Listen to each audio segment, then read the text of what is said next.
Hey, hi friends. இன்னைக்கு நம்ம வீடியோல என்ன பார்க்க போறோம் அப்படினா பஜ்ஜி கடலை மாவு இல்லாம ஈஸியான பஜ்ஜி செய்ய போறோம்.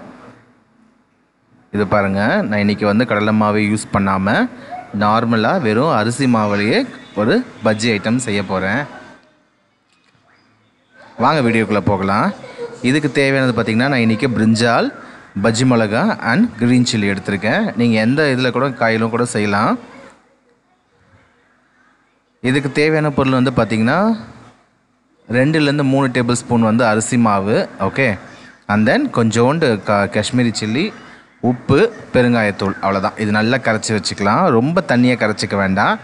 நம்ம வெஜிடபிள்ஸை நல்லா வாஷ் பண்ணிட்டு அலசிட்டு and then நீங்க நார்மலா பஜ்ஜி போடுற மாதிரியே போட்டுடலாம்.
ஸோ கிறிஸ்பியான கிராம் ஃப்ளோர், அதாவது கடலை மாவு இல்லாமலே நம்ம பஜ்ஜி செஞ்சிட்டோம்.